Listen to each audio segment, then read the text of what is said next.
Tuhan yang Maha Esa, bahwa Ia telah melindungi dan menuntun negara dan bangsa kita hingga kita dengan selamat telah sampai kepada hari yang berbahagia sekarang ini. Dan moga-mogalah lindungannya dan tuntunannya itu tetap dikurniakan kepada negara dan bangsa kita dalam memasuki tahun yang ke-22 dari kehidupannya dan selanjutnya. Lindungan dan tuntutan Tuhan itu sangat kita perlukan dan sangat kita mohonkan, sebab tiada sesuatu berjalan selamat tanpa ridhonya Tuhan yang Maha Kuasa. Dan masa depan yang akan kita masuki sudahlah menampakkan gejala-gejala yang menunjukkan akan datangnya masa yang... Assalamualaikum warahmatullahi wabarakatuh. Sedulur, para pencinta sejarah, para penggemar sejarah, dan para pelaku sejarah ya, yang saya banggakan. Pada kesempatan yang berbahagia ini, saya akan mengulik ya, ingin mengulik judul pidato Bung Karno tanggal 17 Agustus 1966 yang berjudul Jas Merah ya. Jas Merah itu, jas merah itu adalah singkatan ya. Jangan sekali-kali meninggalkan sejarah. Nah, tapi sebelum saya mengulik ya, sebelum mengulik lahirnya judul pidato Soekarno Jas Merah, sebelumnya saya ingin berbicara sedikit dulu tentang Bung Karno ya. Sedulur mungkin sudah banyak tahu tentang Bung Karno ya. Bung Karno itu adalah seorang yang sangat piawai memunculkan jargon-jargon politik ya, atau memunculkan konsep-konsep, ide-ide ya. Dan kepandaian Soekarno memunculkan konsep-konsep, ide-ide atau jargon-jargon politik ini sejak Soekarno aktif dalam pergerakan nasional. Seperti contoh ya, Soekarno pernah melahirkan tentang konsep Marhaen. Nah, ini konsep Marhaen itu katanya terinspirasi oleh seorang petani di Bandung Selatan ya. Dan seorang petani itu namanya Marhaen. Dan akhirnya kata Marhaen itu yang diambil dari seorang petani yang namanya Marhaen itu dijadikan konsep politik Soekarno pada masa pergerakan dalam upaya menentang kolonialisme Belanda dan untuk membasmi kemiskinan. Nah, makanya konsep Marhaen itu menjadi masyhur ya, karena setiap kesempatan oleh Soekarno itu selalu bahkan itu menjadi sebuah ajaran ya, Marhaenisme menjadi sebuah ajaran. Nah, terus Soekarno juga pernah melahirkan sebuah konsep ya, disebut Jarek. Nah, Jarek itu adalah jalannya revolusi kita. Nah, berarti ini Jarek ini lahir di tahun 45 sampai 49. Karena tahun 45 49 itu Indonesia memasuki masa revolusi. Atau ada juga yang mengatakan perang kemerdekaan, atau ada juga yang mengatakan periode 45-49 itu sebagai periode revolusi kemerdekaan dalam upaya mempertahankan kemerdekaan Republik Indonesia yang pada waktu itu ingin dihancurkan kembali atau ingin diambil kembali kemerdekaan Republik Indonesia itu oleh pihak Belanda dengan bantuan sekutu. Nah, jadi sudah dua ya, ada Marhaen, bahkan Marhaen itu menjadi sebuah ajaran Marhaenisme. Ada ya istilah jarek yang disampaikan oleh Soekarno sebagai jargon-jargon politik. Nah, terus Soekarno juga pernah ketika mencetuskan demokrasi terpimpin ya, demokrasi terpimpin tahun 56 sampai 66 itu ya, demokrasi terpimpin. Dia mengatasnamakan diri itu pembesrep. Pembesrep itu adalah pemimpin besar revolusi. Dan masih banyak ya, masih banyak jargon-jargon politik atau konsep-konsep politik atau ideologi-ideologi politik yang dimunculkan oleh Soekarno dalam bentuk istilah-istilah. Nah, tapi pada kesempatan ini saya akan mengulas, mengulik jas merah. Nah, jas merah itu ada sebagian orang yang mengatakan singkatan jas merah itu jangan sekali-kali melupakan sejarah. Itu salah ya. Jadi jas merah itu bukan jangan sekali-kali melupakan sejarah, tapi jangan sekali-kali meninggalkan sejarah. Nah, sekarang kan pengertian melupakan dan meninggalkan itu berbeda ya. Meninggalkan itu lebih berbahaya daripada melupakan ya. Meninggalkan itu lebih berbahaya daripada melupakan. Nah, jadi jas merah itu adalah sebuah konsep politik yang dimunculkan oleh Bung Karno, dan itu menjadi sebuah judul pidato Bung Karno, pidato terakhir Presiden Soekarno ya dalam masa kekuasaannya pada masa Orde Lama atau pada masa pemerintah demokrasi terpimpin. Dan itu pidato itu diucapkan pada tanggal 17 Agustus 1966 dalam rangka memperingati Hari Proklamasi Kemerdekaan Republik Indonesia. Nah, sekarang kita akan mengulik ya, kok kenapa Soekarno pada waktu itu melahirkan sebuah konsep jas merah, jangan sekali-kali meninggalkan sejarah. Nah, ini konsep jas merah itu yang menjadi sebuah judul pidato Soekarno tidak lahir ujug-ujug ya, tidak lahir secara tiba-tiba, tapi jas merah itu lahir memiliki latar belakang yang betul pada waktu itu mempengaruhi situasi kondisi perpolitikan perekonomian Republik Indonesia. Nah, jadi pada waktu itu Indonesia ya, kehidupan politiknya menjelang tahun ya dari tahun 60 sampai tahun 66, perpolitikan Indonesia itu sangat tidak kondusif ya, sangat tidak kondusif. Begitu juga perekonomian Indonesia pada waktu itu sangat kacau. Bahkan Indonesia mengalami inflasi yang sangat dahsyat pada waktu itu, sehingga masyarakat jatuh miskin karena inflasi yang sangat tinggi pada waktu itu.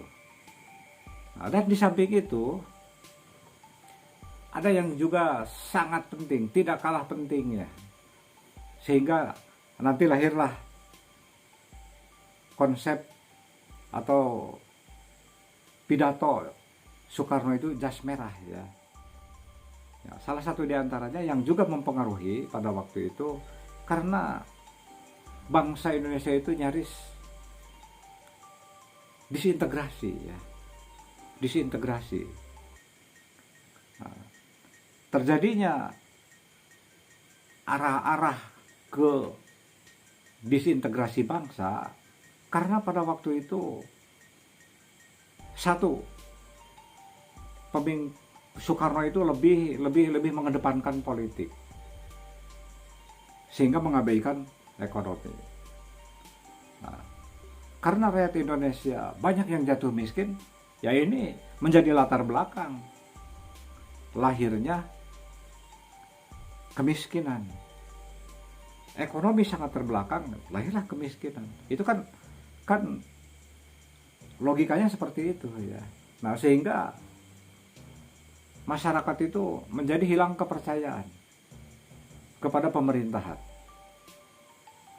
Nah, terus yang juga sangat penting pada waktu itu, lahirnya peristiwa G30S. Nah, ini juga akhirnya membuat Republik Indonesia itu semakin tidak kondusif. Nah, dari rangkaian peristiwa-peristiwa yang sangat membahayakan kepentingan hidup berbangsa dan bernegara dan membahayakan kekuasaan Bung Karno, ya akhirnya Soekarno melahirkan sebuah konsep jas merah. Jangan sekali-kali meninggalkan sejarah. Ya ini mungkin kalau kita memberikan sebuah penafsiran ya kepada lahirnya jas merah, jangan sekali-kali meninggalkan sejarah. Ini merupakan satu kekhawatiran Bung Karno. Ya mungkin kekhawatiran Bung Karno itu kalau rakyat Indonesia meninggalkan sejarah ya, meninggalkan sejarah artinya ya akan mengalami hilangnya tingkat kesadaran berbangsa dan bernegara. Nah itu yang pertama ya. Nah, jadi Soekarno itu menekankan jangan sekali-kali meninggalkan sejarah. Jadi Soekarno mengajak ya Indonesia bisa merdeka sekalipun sampai tahun 66 kemerdekaan Indonesia belum begitu ternikmati, tapi memohon kepada seluruh rakyat Indonesia jangan sekali-kali meninggalkan sejarah. Nah, ini perlu diapresiasi secara positif ya oleh kita. Jadi Soekarno itu sangat-sangat mencintai persatuan dan kesatuan. Sebab kalau rakyat sudah mulai meninggalkan sejarah, ini akan berdampak kepada hilangnya rasa persatuan dan kesatuan berbangsa dan bernegara. Padahal Bung Karno berpikir untuk menciptakan persatuan kesatuan Republik Indonesia itu sebagai barang mahal begitu ya, sebagai barang mahal. Bahkan Soekarno dengan kawan-kawannya sudah menempuh tonggak-tonggak sejarah yang sangat luar biasa untuk terciptanya persatuan, untuk membentuk kesadaran berbangsa bernegara. Ya, seperti tonggak-tonggak sejarah untuk menciptakan persatuan kesatuan itu, ya yang pertama itu tonggak sejarah yang sangat penting dalam sejarah Indonesia itu terjadinya pergerakan nasional yang lahir tahun 1908. Itu tonggak sejarah pertama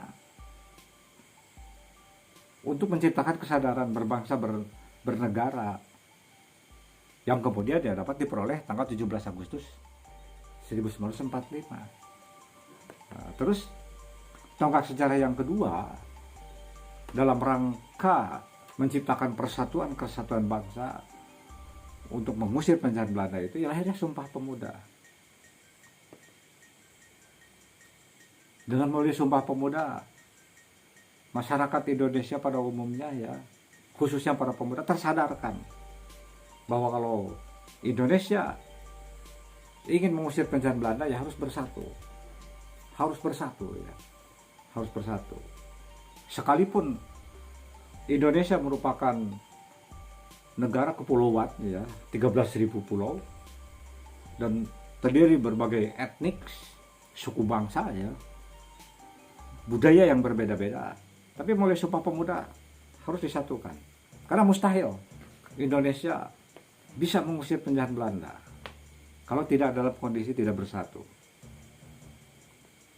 Nah, begitu ya. Ini tonggak yang kedua Sumpah Pemuda itu. Nah, terus yang ketiga itu ya terjadilah proklamasi kemerdekaan. Makanya proklamasi kemerdekaan disebut sebagai titik kulminasi dari perjuangan rakyat Indonesia dalam upaya mengusir penjahat Belanda. Nah, berarti tiga tonggak itulah diisyaratkan oleh Soekarno dalam pidato tanggal 17 Agustus 1966. Jas merah, jangan sekali-kali meninggalkan sejarah. Dengan alasan karena Republik Indonesia itu terlahir tidak semudah membalikan telapak tangan. Tapi Republik Indonesia ini lahir dengan melalui satu perjalanan yang sangat panjang. Nah, seperti itu. Nah, terus isyarat atau yang melatar belakangi lahirnya jas merah atau konsep atau jargon, ini jargon politik juga ya, jargon politik yang disebut jas merah itu Soekarno juga merasakan dari mulai tahun 1945 sampai menjelang tahun 66 Indonesia itu terpuruk ya, terpuruk karena dengan berbagai alasan keterpurukannya. Karena sebelum Indonesia memberlakukan demokrasi terpimpin ya sebelumnya kan di Indonesia diberlakukan demokrasi liberal. Jadi sistem pemerintahan di Indonesia itu parlementaria. Pemerintahan dipimpin oleh seorang Perdana Menteri.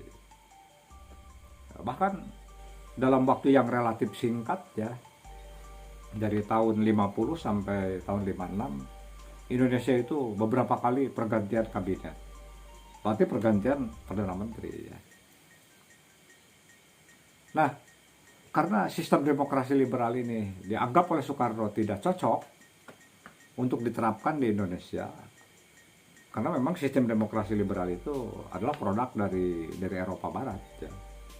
Nah, makanya Soekarno menggantinya sistem demokrasi liberal itu dengan sistem demokrasi terpimpin. Dan eksperimen penerapan demokrasi liberal itu tidak berhasil. Demokrasi terpimpin juga yang digagas oleh Soekarno itu ternyata tidak berhasil membawa kesejahteraan untuk Republik Indonesia. Artinya dua sistem yang berlaku pada waktu itu gagal untuk mensejahterakan Indonesia.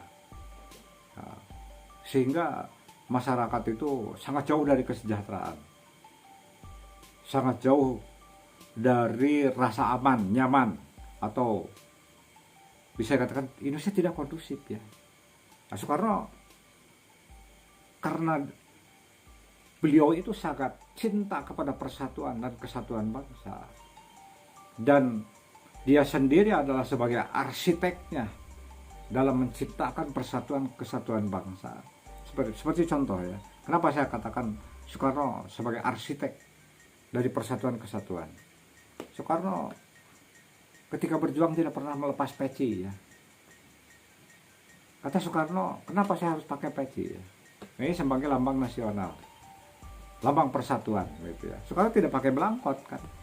Ketika hidup di Jakarta tidak pakai belangkot ketika berjuang. Seharusnya beliau Soekarno karena sebagai orang Jawa harusnya pakai belangkon, tapi dia pakai peci.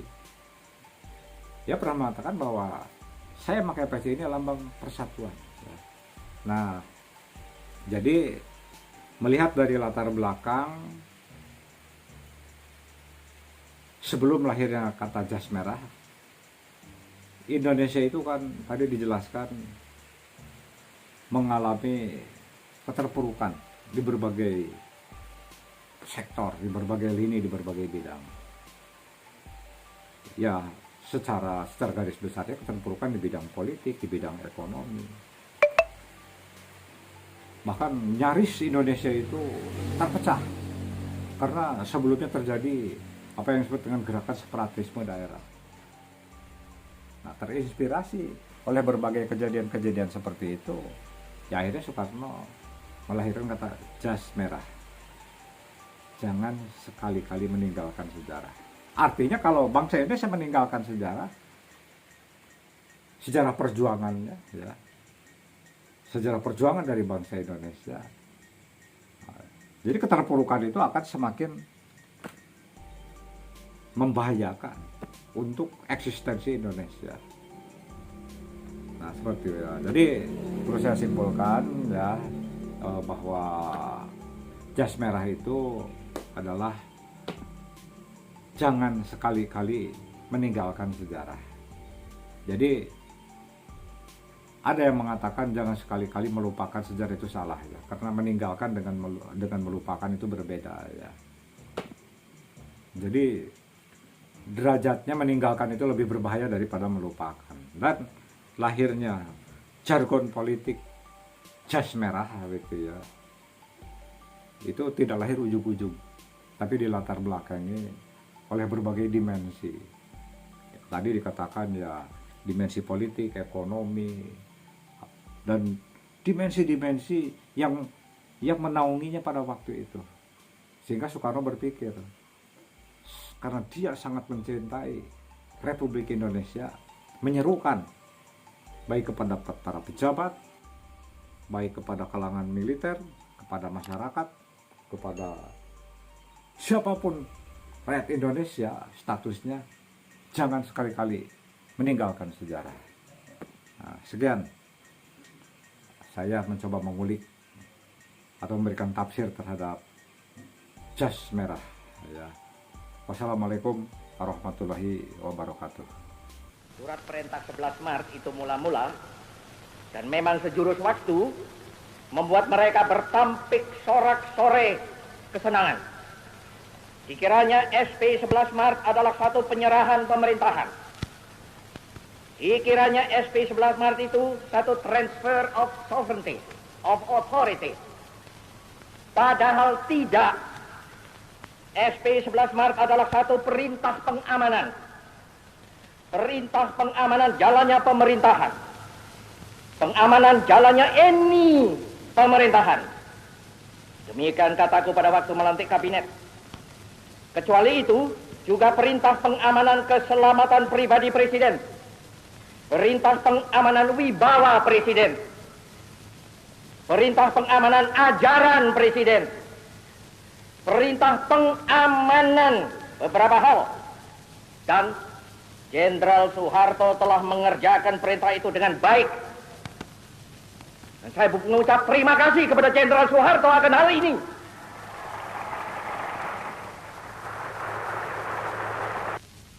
Isi jiwa kita yang sedalam-dalamnya, maka pokok intisari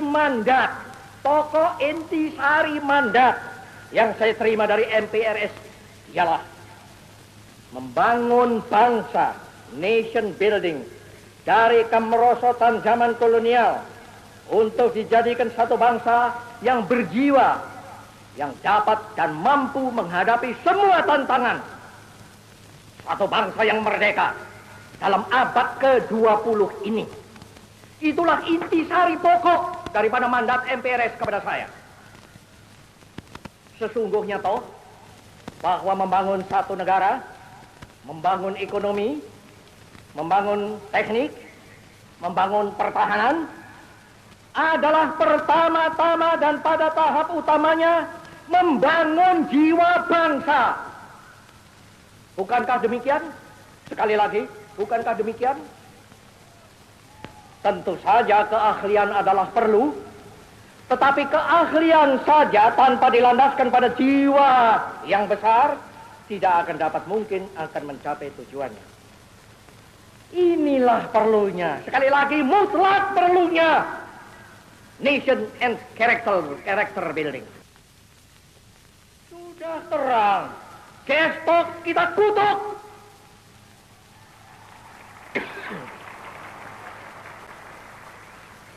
Dan saya mengkutuk pula.